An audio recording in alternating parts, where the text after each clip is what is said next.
కుమారుల మధ్యలో ఏం జరిగింది అంటే ఎక్కువ తక్కువ అనేది తేడా కనబడుతుంది. హల్లెలూయా. ఎక్కువ తక్కువ. దేవుడు ఒక ఆయనని మెచ్చుకుంటాడు, ఇంకో ఆయనని మెచ్చుకోడు. దేన్ని బట్టి అంటే సత్క్రియను బట్టి. హల్లెలూయా. దేవుడు ఎవరిని ఇష్టపడతాడు, ఎవరిని ఇష్టపడడు అంటే ప్రభు అందరినీ ఇష్టపడతాడు. కానీ సత్క్రియ చేసినప్పుడు ఎక్కువ ఇష్టపడతాడు. ఇష్టం అనేది కొంచెం సత్క్రియ లేనప్పుడు తగ్గుతుంది.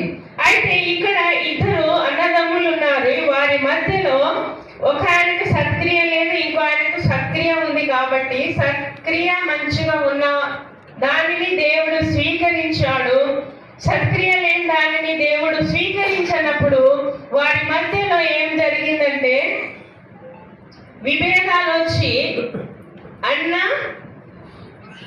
తమ్ముడిని చంపేశాడు కదా. హల్లెలూయా. చంపేసినప్పుడు దేవుడు మాట్లాడుతున్నాడు కయీనుతో. 9వ వచనం. యెహోవా నీ తమ్ముడైన హేబేలు ఎక్కడనున్నాడు? కయీనును అడుగగా అతడు నేనెరుగను. హల్లెలూయా. ఇద్దరున్నారు అన్నదమ్ములు. ఈ భూప్రపంచం మొత్తంలో నలుగురే ఉన్నారు కదా. తన తల్లి, తన తండ్రి, తర్వాత ఇద్దరు అన్నదమ్ములు. ఎక్కడికి వెళ్ళినా, ఏం పని చేసినా, గొర్రెలు మేపినా, ఇంట్లో పని చేసినా, బయట పొలం పని చేసినా, ఎక్కడికి వెళ్ళినా ఇద్దరు కలిసి మెలిసి ఉంటారు కదా. ఎందుకంటే ఇద్దరే కదా వాళ్ళు. అయితే ఆ ఇద్దరిని అన్న చంపేసినప్పుడు దేవుడు అంటున్నాడు, హేబేలు నీ తమ్ముడు ఎక్కడ అని దేవుడు ఆయన అంటున్నప్పుడు అన్న ఏమంటుందంటే నేను ఎరగను అని అంటున్నాడు. ఎరగకుండా ఉంటారా ఇద్దరు కలిసి ఉన్నప్పుడు? అన్ని విషయాలు ఇద్దరు మాట్లాడుకుంటారు కదా. ఎప్పుడు కలిసి ఉన్నవారు మాట్లాడుకుంటారు. రహస్యం అనేది ఏమీ ఉండదు కదా. అయితే ఇద్దరు అన్నదమ్ముల మధ్య ప్రభు మాట్లాడుతున్నప్పుడు నేను ఎరగను అని అంటున్నాడు కదా. చూద్దాం అలానే. నా తమ్మునికి నేను కావలి వాడనా అనేను. అప్పుడు అంటున్నాడు ఆయన మళ్ళీ నేను ఎరగనని చెప్పి తర్వాత నా తమ్ముడికి నేను కావలి వాడనా అంటున్నాడు. అప్పుడు ఆయన నీవు చేసిన పని ఏమిటి? నీ తమ్ముని రక్తము యొక్క స్వరము నేలలో నుండి నాకు మొర్రపెట్టుచున్నది. నీ తమ్ముని యొక్క రక్తము స్వరము నేలలో నుండి నాకు మొరపెట్టుచున్నది. హల్లెలూయా. హల్లెలూయా. అన్న చేసిన తప్పుని దేవుడు అడిగినప్పుడు నిజం చెప్పకుండా 2-3 సార్లు అబద్ధం ఆడినట్టుగా మనం వాక్యంలో చూస్తున్నాం. ఒకసారి ఏమో నేను ఎరగనని చెప్పిండు, రెండవసారి నేను కావలి వాడనా అని చెప్పి నిజం కూడా చెప్పడానికి ధైర్యం వస్తలేదు. ఎందుకంటే పాపము అంతా దేవునికి ఎడబాటు చేస్తుందన్నమాట. అయితే ప్రభువే మాట్లాడుతున్నాడు అక్కడ, నీవు చేసిన పని ఏమిటి అని చెప్పి నీ తమ్ముని రక్తము నేలలో నుండి నాకు మొరపెట్టుచున్నది కయీను అని చెప్పినప్పుడు అప్పుడు భయపడ్డాడు. హల్లెలూయా. హల్లెలూయా. మరి ఎందుకు ఇక్కడ నేలలో నుండి రక్తం మొరపెట్టుచుంది? ఆయన చనిపోయిండు కదా. చనిపోయిన తర్వాత కూడా రక్తము, ప్రాణం పోయినప్పుడు రక్తం కూడా చనిపోతుంది కదా. ప్రాణం పోయినప్పుడు శరీరాన్ని ముట్టుకుంటే చల్లగా ఉంటది. శరీరంలో ప్రాణం ఉన్నప్పుడు ఈ బాడీకి వేడి కలుగుతుంది. ప్రాణం అయితే ఎప్పుడు పోతుందో ఆ క్షణమే ఈ శరీరం అంతా చల్లగా ఐస్ గడ్డలాగా మారిపోతుంది. ఎందుకంటే ప్రాణం ఉన్నంత సేపు శరీరానికి విలువ ఉంది. ఎందుకంటే నేను కూడా చాలా అమ్మ నాన్న, మా అత్తమ్మ, మామయ్య వాళ్ళ మరణం దగ్గరుండి మేము చూసినాం కాబట్టి అప్పుడు నాకు అర్థమైంది, బాడీలో నుండి ఆత్మ ఎప్పుడైతే శరీరంలో నుండి ఆత్మ వెళ్ళిపోతుందో అప్పుడు చల్లగా అయిపోయి మెత్తగా అయిపోతుంది. అలా ఈ హేబేలు చనిపోయిన తర్వాత ఆయన రక్తం కూడా చనిపోవాలి కదా, కానీ రక్తము చనిపోలేదు. ప్రభుని మొరపెట్టుతుందంట. హల్లెలూయా. ఎందుకు మొరపెట్టుతుందంటే దేవుడు ఒక ఆజ్ఞ ఇచ్చాడు. ఎవరికి అంటే ఆదాముకి, హవ్వకు ఒక ఆజ్ఞ ఇచ్చాడు. ఆజ్ఞను మితిమీరినప్పుడు ఏం చేయాలి అంటే వారికి ప్రాయశ్చిత్తం కలగాలి. హల్లెలూయా. హల్లెలూయా. వారికి ప్రాయశ్చిత్తం కలగలేదు ఈ రక్తము వారికి పాప క్షమాపణకు బలి జరిగింది. హల్లెలూయా, హల్లెలూయా.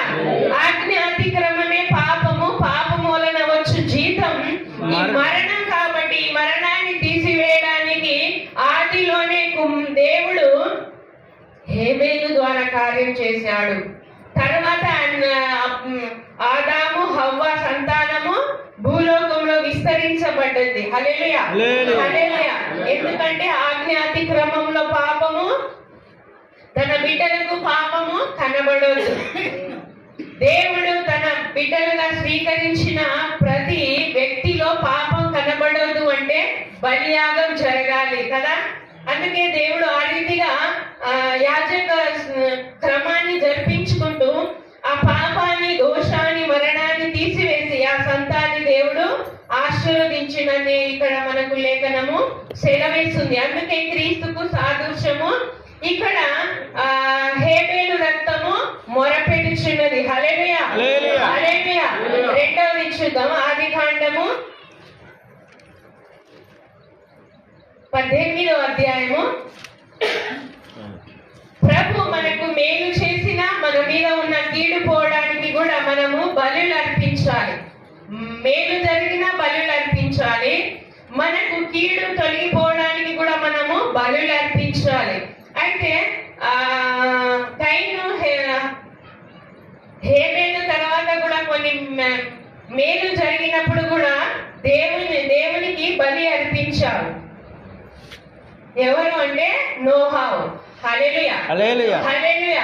ఆ జల ప్రయాణంలో నుండి ఆ కుటుంబాన్ని వారిని రక్షించిందని వారు ఏం చేశారంటే బలిపీఠాన్ని కట్టి దేవునికి బలి అర్పించారు. అంటే మేలు చేశాడు ప్రభు కాబట్టి కృతజ్ఞతగా బలి ఇచ్చారు. ఆదికాండం 18వ అధ్యాయము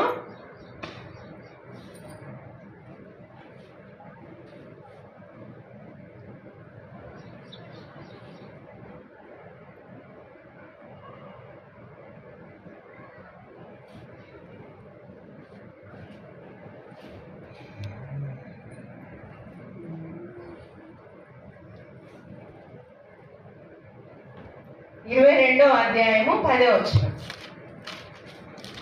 18వ అధ్యాయం అది వేరే యాచకుడు ఉంది. ఆ టాపిక్ కొంచెం ఎక్కువ అవుతుందని 22వ అధ్యాయము 10వ వచనం.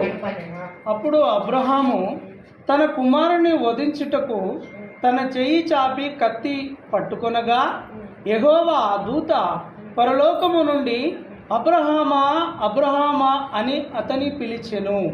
అందుకతడు చిత్తము ప్రభువా అనెను. అప్పుడు ఆయన ఆ చిన్నవాని మీద చెయ్యి వేయకుము, అతనేమియో చేయకుము, నీకు ఒక్కడై ఉన్న నీ కుమారుని నాకీయ వెనుతీయలేదు గనుక.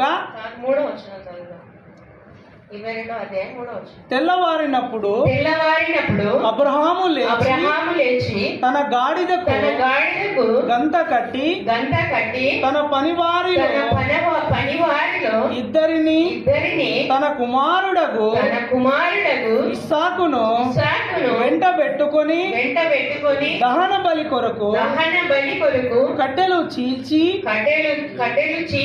లేచి దేవుడు తనతో చెప్పిన చోటికి వెళ్ళెను. హల్లెలూయా, హల్లెలూయా. ప్రభు అబ్రహాం కన్నాడు. ఏమని అన్నాడు? తన కుమారుని నువ్వు ప్రేమిస్తున్నావు కదా, ఒక్కడై ఉన్న కుమారుని నువ్వు ప్రేమిస్తున్నావు కదా, ఆ కుమారుడిని ఈ కొండ మీద తీసుకొచ్చి దహన బలిగా అర్పించు అని ఆజ్ఞ ఇచ్చాడు. హల్లెలూయా. ఎవరికి ఆజ్ఞ వచ్చింది? అబ్రహాముకి. హల్లెలూయా, హల్లెలూయా. ఇప్పుడు మనకు 4, 5, 10 మంది పిల్లలు ఉన్నారనుకో, దేవుడు నీ ఒక కుమారుని నాకు బలి అని అంటే మనం ఇస్తామా? మన చేతితో మనం చంపేసి కాల్చేస్తామా? చనిపోయినప్పుడైతే దహనం చేస్తున్నారు కదా.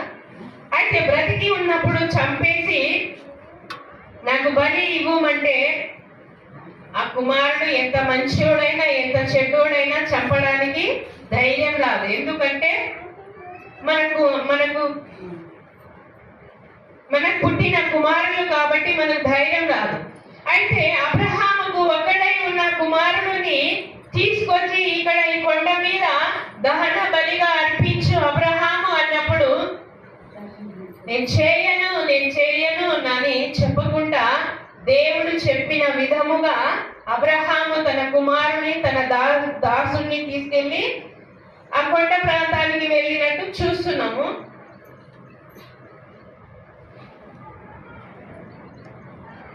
అలాగే చూద్దాం 8-9 వచనం చూద్దాం. అబ్రహాము, నా కుమారుడా, దేవుడే దహన బలికి గొర్రె పిల్లను చూచుకొనునని చెప్పెను. అలాగూ వారిద్దరు కూడి వెళ్ళి దేవుడు అతనితో చెప్పిన చోటికి వచ్చినప్పుడు అబ్రహాము అక్కడ బలిపీఠమును కట్టి కట్టెలు చక్కగా పేర్చి తన కుమారుడగు ఇస్సాకును బంధించి ఆ పీఠము పైనున్న కట్టెల మీద ఉంచెను. హల్లెలూయా, హల్లెలూయా. 9వ వచనం మరొకసారి చదువుదాం. అలాగూ వారిద్దరు కూడి వెళ్ళి దేవుడు అతనితో చెప్పిన చోటికి వచ్చినప్పుడు అబ్రహాము అక్కడ బలిపీఠమును కట్టి కట్టెలు చక్కగా పేర్చి తన కుమారుడగు ఇస్సాకును బంధించి ఆ పీఠము పైన కట్టెల మీద ఉంచెను. ఇక్కడ మనం వింటున్నాము, చదువుతున్నాం, వాక్యము ధ్యానిస్తున్నాం, గాని దేవుడు చెప్పినట్టుగా అబ్రహాం వింటున్నారు, గాని వారి హృదయము చాలా వేదనగా ఉంది. ఎవరిది అంటే అబ్రహాముది. అందుకే తన కుమారుడు అంటున్నాడు, తండ్రి, నాయన, నువ్వు మరి కట్టెలను తీసుకెళ్లి వెళ్తున్నావు, గాని బలి ఇవ్వడానికి గొర్రె పిల్లైనా పొట్టేలైనా లేదు, మరి బలి ఎలా ఇస్తాము అని అడుగుతున్నప్పుడు తన తండ్రి ఎంతగానో ఏడుస్తున్నట్టు కూడా ఆత్మలో మనకు అర్థమవుతుంది. ఎందుకంటే కుమారుడు చెప్పిన మాట, దేవుడు చెప్పిన మాటను నెరవేర్చబడాలి. కుమారుడు కూడా సరి అయిన సమాధానము అందించలేక అది దేవుడే చూసుకుంటాడు అని అంటున్నాడంటే ఆయనలో వేదన ఉంది, చాలా దుఃఖం ఉంది. అంతకంటే ఎక్కువగా ఈ కార్యములో ఈ దేవుడు ఇచ్చిన ఆజ్ఞలో ఏదో రహస్యం, ఏదో మర్మం ఉందని దేవుని మాట మీద నమ్మకాన్ని ఉంచి బయలుదేరి దేవుడు చెప్పిన విధముగా ఏం చేశాడు అబ్రహాము అంటే కట్టెలను బలిపీఠమును అన్ని పేర్చి తన కుమారుడిని కాళ్ళతో కట్టి ఈ బలిపీఠము మీద ఉంచాడని వాక్యం సెలవిస్తుంది. హల్లెలూయా, హల్లెలూయా. ఆ సమయంలో కూడా తన కుమారుడు కూడా చెప్పాలి, ఏంటిది ఈయనకు ఇంత వయసు వచ్చింది కానీ కుమారుడు మీద ప్రేమ లేకుండా ఇలా నన్ను తల్లికి దూరంగా తీసుకొచ్చి ఇలా చంపుతున్నాడు ఏంటిది అని అనుకోవచ్చు. కుమారుడు భయపడవచ్చు, ఉండొచ్చు, కానీ తండ్రి మాటను విధేయత కలిగి మౌనముగా దేవుని కార్యాన్ని చూస్తున్నాడు. హల్లెలూయా, హల్లెలూయా. ఇక్కడ 3 రోజుల ప్రయాణం జరిగిందని కూడా వాక్యం ఉంది. అంటే క్రీస్తుకు సాదృశ్యముగా ఇస్సాకు మార్చబడ్డాడు. హల్లెలూయా, హల్లెలూయా. అక్కడ హేబేలు క్రీస్తుకు సాదృశ్యముగా ఉన్నాడు. ఇక్కడ ఏమో ఇస్సాకు దేవుని యాజకుడుగా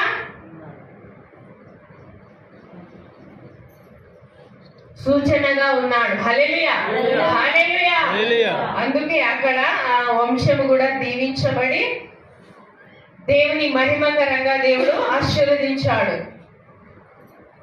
3వది చూద్దాము. 1 సమూయేలు 2వ అధ్యాయము. ఇక్కడ చాలా యాజక సేవ ఉంది, కానీ ఇంకెప్పుడైనా దేవుడు చిత్తం అయితే చూద్దాము. 1 సమూయేలు 2వ అధ్యాయము. తీసిన వాళ్ళ పేజీ నెంబర్ 223 పేజీ నెంబర్.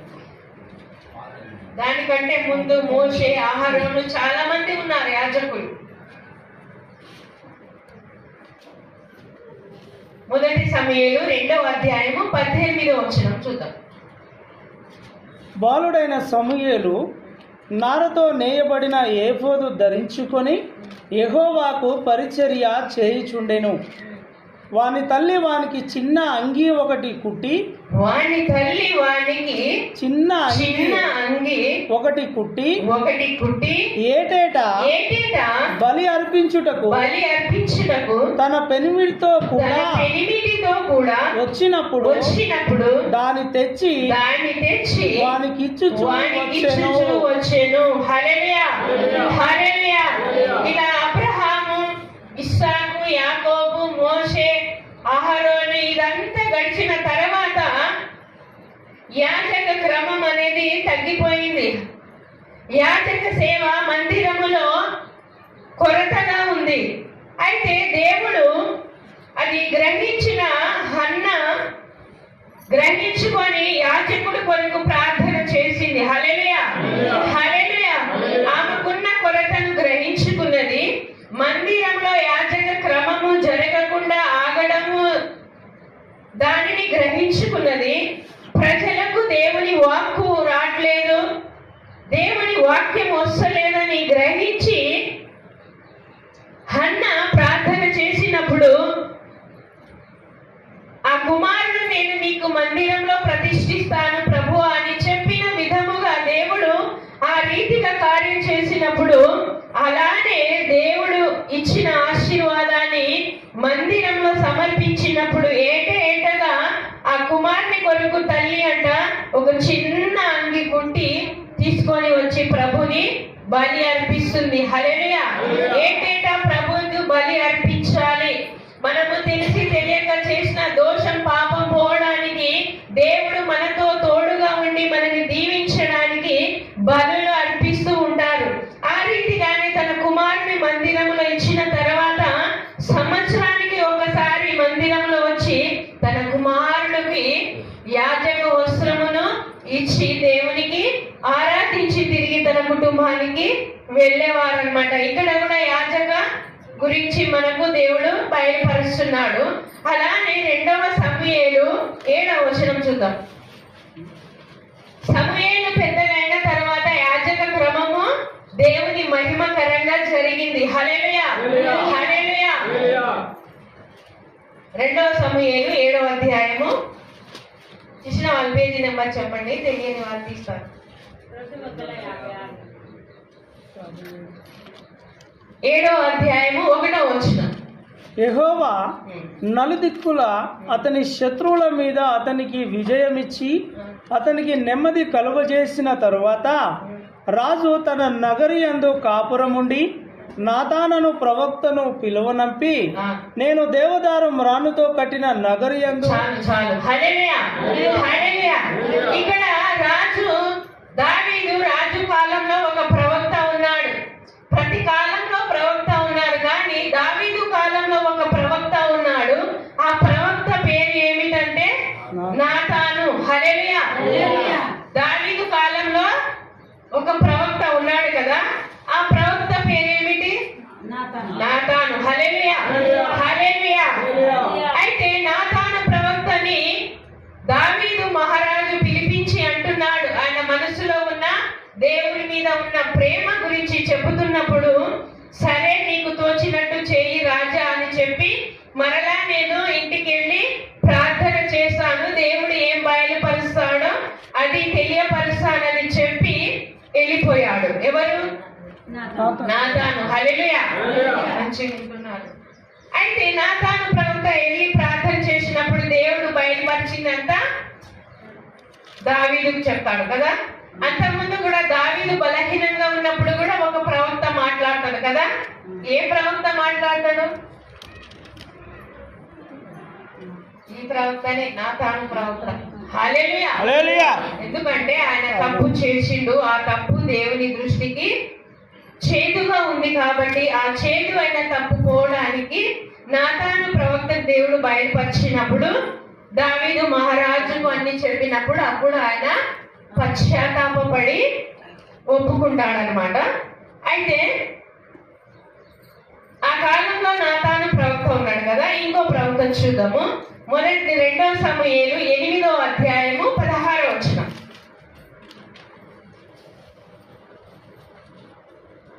అన్ని ప్రవక్తల గురించి చెప్తున్నారు. మాకేముంది, మేము ఎలా దీవించబడాలి అని అనుకుంటాం కదా, కానీ మన గురించి కూడా దీంట్లోనే జతపడి ఉంది. హల్లెలూయా. హల్లెలూయా. 2 సమూయేలు 8వ అధ్యాయం 16వ వచనం. సెరియా కుమారుడగు యోవాబు సైన్యమునకు అధిపతి అయి ఉండెను. అహీలూదు కుమారుడగు యెహోషాపాతు రాజ్యపు దస్తావేజుల మీద నుండెను. అహీటూబు కుమారుడగు సాదోకును అబ్యాతారు కుమారుడగు అహీమెలెకును యాజకులు. హల్లెలూయా. హల్లెలూయా.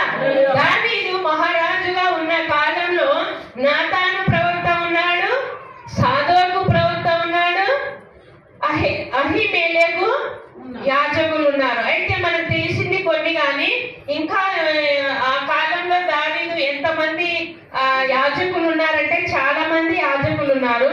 కానీ ప్రవక్తలు, ముఖ్యమైన ప్రవక్తలు, ముఖ్య సలహాదారులు దేవుని దగ్గర నుండి వచ్చే వర్తమానమును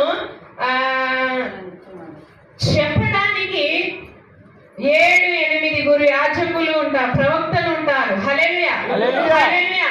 దాంట్లో ముఖ్యమైన ప్రవక్త ఎవరు అంటే నాతాను కాదు,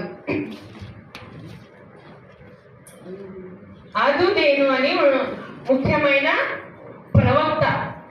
హల్లెలూయా. అదుదేను అని ఒక ముఖ్యమైన ప్రవక్త ఉన్నాడు. అయితే ఈ ఇజ్రాయెల్ కాలంలో నలుదిక్కుల నుండి శత్రువు భయముతో శత్రు యుద్ధములో దావీదు గెలవడానికి కారణం ఎవరు అంటే ప్రవక్తల స్తుతి. హల్లెలూయా. ప్రవక్తల ధూపము ద్వారా, ప్రవక్తలు ఇస్తున్న దేవుని దగ్గర అర్పిస్తున్న బలుల ద్వారా ప్రజల క్షేమం కోసం, రాజు క్షేమం కోసం ఎవరు దేవుని దగ్గర వేడుకుంటున్నారంటే యాజకులు, ప్రవక్తలు. హల్లెలూయా.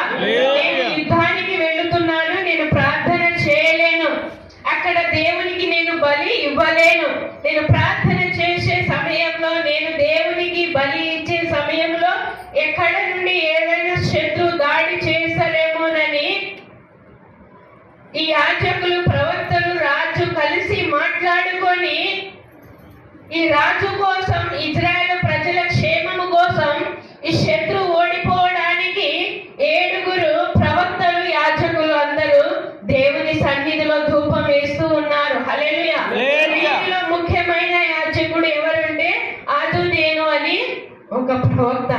ఆయన చాలా నిష్ఠము కలిగిన వారు. వీళ్ళందరూ కలిసి ప్రభుని స్తుతించి ఆరాధించి దేవుని బలులు అర్పిస్తూ ఉంటారు. దేవుని ఇష్టమైన బలిని దేవుడు స్వీకరించినప్పుడు అప్పుడు దేవుడు ఆశీర్వదిస్తాడు కదా. నోహా కూడా ఆయన ఇంపైన సువాసన అర్పించినప్పుడు దేవుడు ఆగ్రహించనని కూడా వాక్యం ఉంది. అయితే వీళ్ళందరూ ఏం చేస్తారంటే పాపము, శరీరాశ, నేత్రాశ, జీవపు డంబము, పాపము లేకుండా దేవుని సన్నిధిలో పరిశుద్ధమైన యాజక బలులు అర్పిస్తున్నప్పుడు అప్పుడు దావీదు అన్ని యుద్ధములో గెలిచి ఇజ్రాయెల్ ప్రజల మీద శత్రువు రాకుండా శత్రు అందరినీ ఓడించి అప్పుడు రాజుగా నిలబడ్డాడు. హల్లెలూయా. నిలబడిన తర్వాత ఆయన మందిరంలో కూడా నిత్యము దేవుడు స్తుతించబడి ఆరాధించబడడానికి ఈ యాజకులు, ఈ ప్రవక్తలందరూ దేవుని ఆరాధిస్తూ ఉంటారు. అందుకే ఇజ్రాయెల్ స్తుతుల మీద ఆసీనుడై ఉన్నాడు దేవుడు అని పాట కూడా పాడుతున్నాం మనం. అలానే చూద్దాము లూకా సువార్త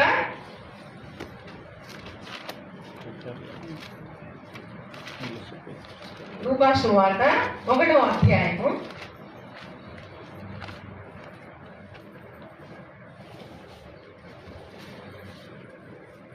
1వ అధ్యాయం 8వ వచనం. జకరియా తన తరగతి క్రమము చొప్పున దేవుని ఎదుట యాజక ధర్మము జరిగించుచుండగా యాజక మర్యాద చొప్పున ప్రభు ఆలయములోనికి వెళ్ళి ధూపము వేయటకు అతనికి వంతు వచ్చెను. ఇలా యాజకుడుగా దేవుడు ఎవరినైతే ఎంచుకుంటారో వారు ప్రతిరోజు ప్రజల క్షేమము కోసము దేవుని దగ్గర ధూపము అర్పించేవారు. అయితే ఆ క్రమంలో ఎవరు వచ్చారు అంటే జకరియా వచ్చాడు. హల్లెలూయా. జకరియా వచ్చి ఏటేటా లోపల అతి లోపల పరిశుద్ధ స్థలంలో ధూపం వేయడము చాలా నిష్టమైనది. ఒకరోజు ఒక ఆమె నేను రొట్టె చేయమని చెప్పిన, దేవుని బల్ల సన్నిధి రొట్టె చేయమంటే చేస్తా అని చెప్పింది. తర్వాత ఏమైందంటే ఏడ్చి ఫోన్ చేసింది. నేను ఒక వేరే దగ్గర ఉన్నా, అక్క నేను చేయను, నాకు భయం అవుతుంది అని చెప్పింది. అయితే ఏం కాదక్క, నేను ప్రే చేస్తాను, నేను దూరం ఉన్నాను, మీరు చేయండి అన్నప్పుడు నేను అన్నీ చెప్పిన, ఎలా చేయాలో పద్ధతి క్రమం అన్నీ చెప్పినప్పుడు తర్వాత ఫోన్ చేసి అంటున్నప్పుడు ఏం కాదక్క, నీకు మొదటిసారి కదా, నీకు అర్థమైతే లేదు, దేవుని ఆత్మ తోడుకుంటా చేసావు అని అంటే ఆ పనిని ఆ రోజు భయపడి ఏడుచుకుంటా చేసిందట. హల్లెలూయా. ఎందుకంటే పరిశుద్ధమైన పని చేయాలి అంటే మనలో నిజంగా కొంచెమైనా సత్యం ఉండాలి. అయితే ఈ ఒక రొట్టెను చేయడానికే మనకి ఇంత భయం ఉంది అంటే యాజక క్రమము అతి పరిశుద్ధమైన స్థలములో వెళ్ళి ధూపం వేయాలి దేవుని కంటే అది చాలా నిష్టమైనది.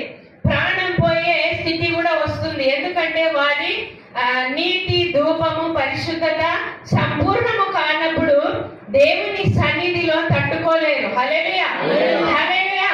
దేవుని సన్నిధిలో నిలబడలేము. దేవుని ప్రత్యక్షత వచ్చినప్పుడు మనం తట్టుకోలేము. ఆ క్రమంలో ఎవరు చేరారంటే జకరియా తన క్రమములో ఆ అతి పరిశుద్ధమైన స్థలములో వెళ్ళి దేవునికి ధూపం అర్పిస్తున్నప్పుడు అంత నిష్టగా ఉన్నా కానీ తట్టుకోలేకపోయాడు. హల్లెలూయా, హల్లెలూయా. అందుకే ప్రతి వారం ఎందుకు వాక్యం వినాలి, ప్రతిరోజు ఎందుకు ప్రార్థన చేయాలి, పాపం ఎందుకు చేయొద్దు, అబద్ధాలు ఎందుకు ఆడొద్దు అంటే ప్రతి మనిషిని ప్రభు దర్శించే సమయం ఉంది. ప్రతి మనిషిని దేవుడు వాడుకునే ఒక సమయం ఉంది. ఆ సమయంలో నువ్వు నిలబడాలి అంటే ఈ క్రమము ప్రతిరోజు పాటించాలి. హల్లెలూయా. ఈ వాక్యము ప్రతిరోజు విని జ్ఞాపకం చేసుకొని బ్రతకాలని ప్రభు మనతో మాట్లాడుచున్నాడు. అయితే ఈ జకరియా ప్రవక్త కూడా వెళ్ళినప్పుడు ఆ లైన్లో ధూపం వెళ్ళి అక్కడ వంతు వచ్చినప్పుడు ధూపం వేస్తున్నప్పుడు దూత ప్రత్యక్షమైనప్పుడు కూడా మాట్లాడుతుంటాడు, నమ్మలేక కూడా పోతూ ఉంటాడు. అయితే ఇక్కడ మనం నేర్చుకోవాల్సిన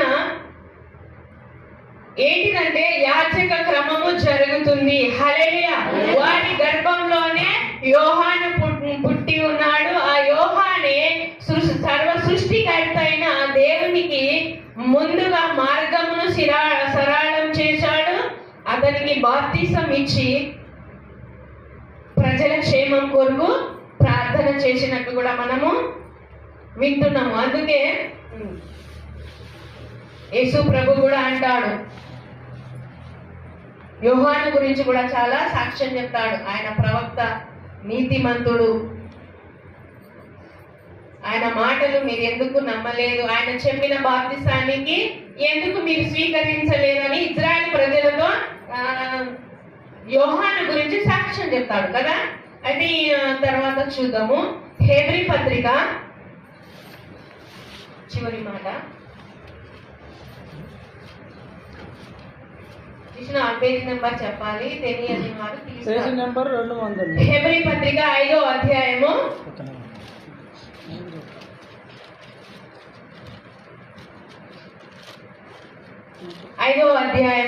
1వ వచనం. ప్రతి ప్రధాన యాజకుడును మనుషులలో నుండి ఏర్పరచబడిన వాడై పాపముల కొరకు అర్పణలను బలులను అర్పించుటకు దేవుని విషయమైన కార్యములు జరిగించుటకై మనుషుల నిమిత్తము నియమింపబడును. తాను కూడా బలహీనత చేత ఆవరింపబడి ఉన్నందున అతడు ఏమియూ తెలియని వారి ఎడలను త్రోవ తప్పిన వారి ఎడలను తాలిమి చూపగలవాడై ఉన్నాడు. హల్లెలూయా. ప్రతి యాజకుడు ప్రజల కొరకు ఎలా ఉండాలి అంటే వారికి కూడా బలహీనతలు వస్తాయి, బాధలు ఉంటాయి, శ్రమలు ఉంటాయి. మనకంటే ఎక్కువగా వారికే ఉంటది. ఎందుకంటే ఏ నుండి శత్రువు వచ్చినా, ఏ నుండి పాప శాపము వచ్చిన ఒక మనిషి గురించి మనం ప్రార్థన చేస్తున్నామంటే వారి మీద పాప శాపం ఉంటది, ఏ శత్రు క్రియలైనా ఉంటుంది కదా. అది వారి కొరకు మనం ప్రార్థించినప్పుడు వారిలో వెళ్ళిపోయిన బలహీనత ఎవరిని శోధిస్తుంది అంటే యాజకులకు, ప్రవక్తలకు, దేవుని మహిమ కొరకు నిలబడిన సేవకులకు శోధిస్తుంది. అందుకే అన్ని విధాలుగా వాళ్ళు ఎలా ఉంటారంటే బాధలతో ఉంటారు. హల్లెలూయా, హల్లెలూయా. వారికి బలహీనతలు వస్తూ ఉంటాయి. ఎందుకంటే నీ మంచి కొరకు నేను బాగు చేసినామంటే వారికి బలహీనత కొన్నిసార్లు ఎదురవుతూ ఉంటాయి. అయినప్పటికీ దేవుడు వారిని కూడా నూతన శక్తిని ఇస్తాడు. అయితే ఈ యాజకుడు, ఈ కాపరులు, ఈ ప్రవక్తలు ఏం చేస్తారంటే ప్రతి బలహీనతల్లో, ప్రతి ఇబ్బందుల్లో తాళిమి కలిగి ప్రజల కొరకు బలిని అర్పించేవారు. హల్లెలూయా. తాళిమి అంటే ఓపికతో సహిస్తూ, ప్రజలు అర్థం చేసుకున్నా చేసుకోపోయినా సహిస్తూ, ప్రజలు దూషించినా దూషించకపోయినా తట్టుకుంటూ అన్ని విషయంలో దేవుని దగ్గర ప్రాయశ్చిత్తం చేస్తున్నప్పుడు వారి ప్రాయశ్చిత్తాన్ని దేవుడు స్వీకరించి ప్రజలని ఆశీర్వదిస్తాడు. మలాఖీలో కూడా ఉంటది, యాజకులు కాపరులు ఒక దూతలాగా ఉన్నారని మలాఖీ గ్రంథంలో వాక్యం ఉంది. అయితే ఇక్కడ అలా ఈ ప్రధాన యాజకులు మనుషుల కొరకు ఏర్పరచబడిన వారు, ప్రజల కొరకు తాళిమి కలిగి ఓపిక కలిగి దేవుని చెప్పిన విధానముగా చేస్తూ, దేవుని ఆజ్ఞలు అనుసరిస్తూ, దేవుని ఆజ్ఞను పాటిస్తూ ప్రజల క్షేమం కొరకు ప్రార్థన చేస్తున్న వారు ఎవరు అంటే ప్రధాన యాజకులు. హల్లెలూయా, హల్లెలూయా. అలానే హెబ్రీ పత్రిక 7వ అధ్యాయము 11వ వచనం చూద్దాం.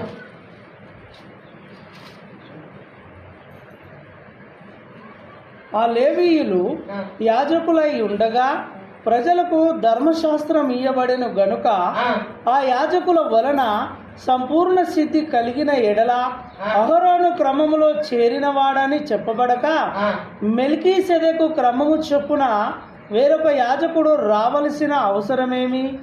ఇదియుగాక యాజకులు మార్చబడిన ఎడల అవశ్యముగా యాజక ధర్మము సహా మార్చబడును.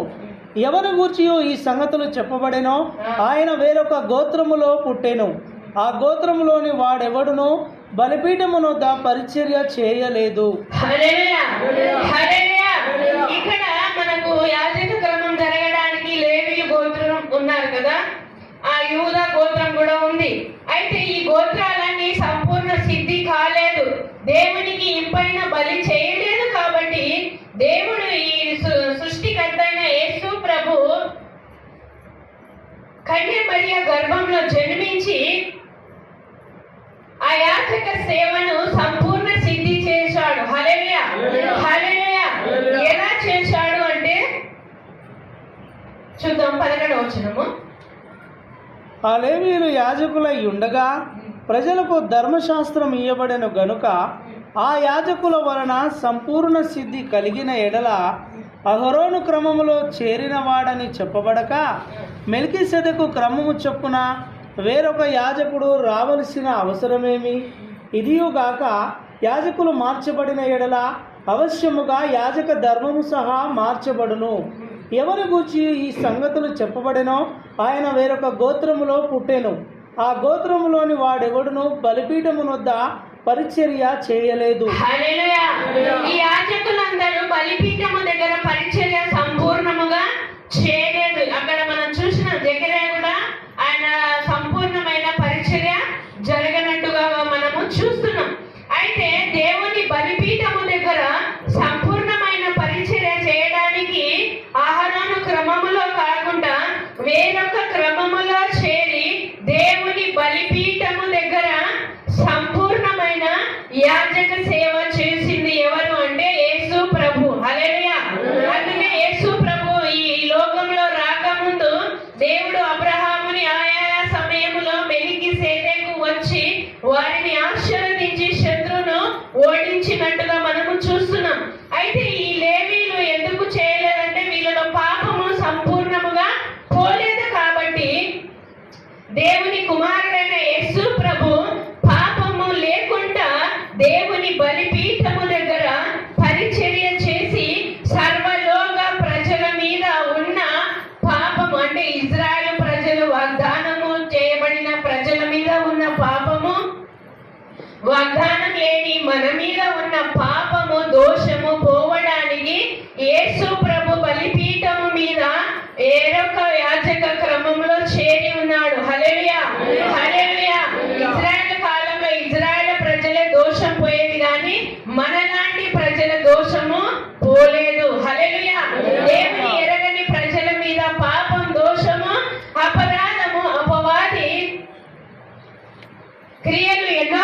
కాబట్టి ఇవన్నీ పాపము పోవడానికి, సంపూర్ణ సిద్ధి లోకానికి సంఘానికి కలగడానికి ఆ వేరొక క్రమంలో ఎవరు వచ్చారంటే యేసు ప్రభు వచ్చి ఉన్నాడు. హల్లెలూయా, హల్లెలూయా. ఆయన ఏ క్రమంలో చేరిందో చూద్దాం, అలానే చదువుదాం. ఎవరి గూర్చి ఈ సంగతులు చెప్పబడినో ఆయన వేరొక గోత్రములో పుట్టెను. ఆ గోత్రములోని వాడెవడునో బలిపీఠమునొద్ద పరిచర్య చేయలేదు. మన ప్రభువు యూదా సంతానమందు జన్మించననుట స్పష్టమే.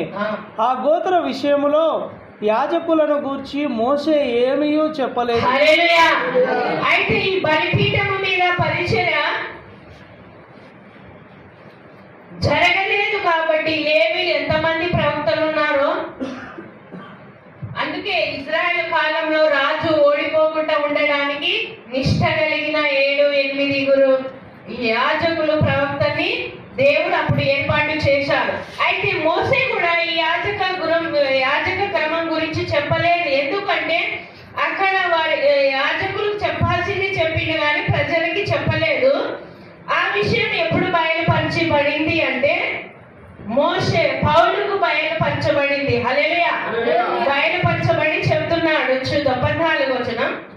మన ప్రభువు యూదా సంతానమందు జన్మించననుట స్పష్టమే. ప్రభు యూదా సంతానంలో జన్మించినని కరెక్టే, కానీ ఇంకా చెప్తున్నాడు ఆ గోత్ర విషయంలో యాజకులను గూర్చి మోషే ఏమీ చెప్పలేదు. మోషే అంటే వేరొక గోత్రం గురించి మోషే చెప్పలేదు. అంటే మోషేకి తెలుసు ఎప్పుడు ఈ ప్రజలకు చెప్పాలో అప్పుడు దేవుడు బయలుపరుస్తాడని. మోషే ఎలా ఉన్నాడంటే ఆహారోనుల కంటే ప్రధాన యాజకుడుగా ఆ కాలంలో ఉన్నాడు. హల్లెలూయా. గ్రంథాలు మాత్రం రాసి మందిరంలో భద్రపరిచాడు. ఆహారోను వీళ్ళ గోత్రాల ఈ ప్రవక్తల కంటే పైన ప్రవక్త ఎవరు అంటే మోషే. అయితే ఇక్కడ ఆ క్రమములో పుట్టాడు యేసు ప్రభు, గాని ఆ క్రమములో చేరలేదు. ఏ క్రమంలో వచ్చిందో చూద్దాము.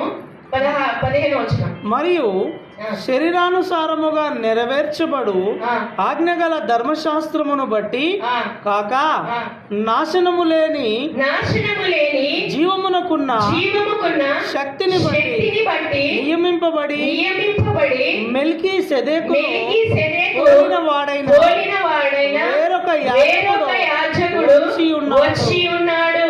కావున మేము చెప్పిన సంగతి మరింత విషాదమై ఉన్నది. హల్లెలూయా, హల్లెలూయా. పౌలుగా దేవుడు మాట్లాడుతున్నాడు. యాజక క్రమము బలిపీఠము దగ్గర సంపూర్ణముగా జరగలేదు. ఇశ్రాయేలు ప్రజల దోషం పోతుంది కానీ సర్వలోకంలో ఉన్న ప్రజల మీద ఉన్న దోషం పోట్లేదు. ఈ దోషాన్ని తొలగించడానికి యూదా గోత్రంలో యేసు ప్రభు పుట్టాడు గాని ఆయన వేరొక క్రమము జీవము లేని శక్తికి నియమించిన నాశనం లేని జీవముకున్న నాశనము అనేది ఆజ్ఞ ద్వారా వచ్చింది. జీవము అనేది ప్రభు బలి ద్వారా వచ్చింది. హల్లెలూయా, హల్లెలూయా. ఈ నాశనము అపవాది మహా క్రియలని ఓడించడానికి, నాశనాన్ని సమాధి చేయడానికి జీవముకున్న శక్తి ఎవరిలో ఉంది అంటే సృష్టికర్త అయిన యేసు ప్రభుకు. హల్లెలూయా. ఆ ప్రభువు మెల్కీసెదెకు పోలికలో వేరొక యాజకుడుగా, అంటే లేవీలు ఈ యాజకులు గోత్రం కాకుండా మెల్కీసెదెకు క్రమములో చేరి బలిపీఠము దగ్గర సంపూర్ణముగా బలి అయిండు. హల్లెలూయా.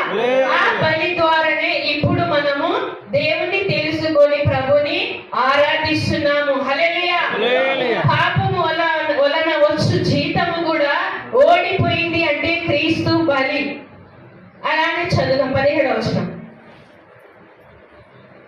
ఏలయనగా నీవు నిరంతరము మెల్కీసెదెకు క్రమము చొప్పున యాజకుడవై ఉన్నావు అని ఆయన విషయమై సాక్ష్యము చెప్పబడేది. ఆయన విషయము సాక్ష్యము చెప్పబడేను.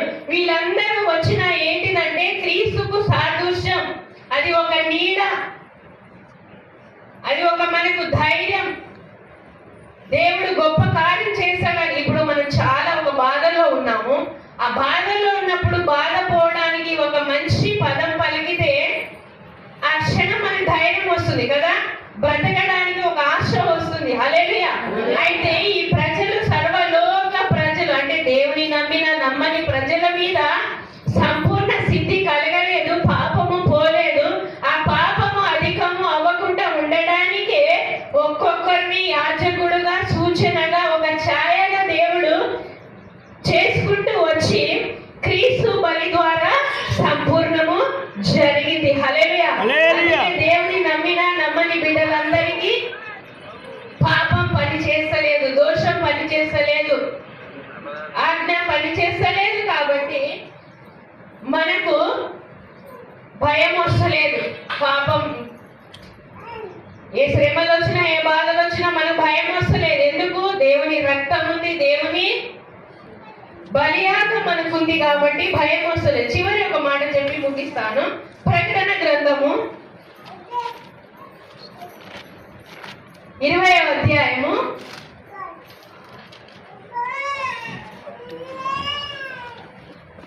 6వ వచనం.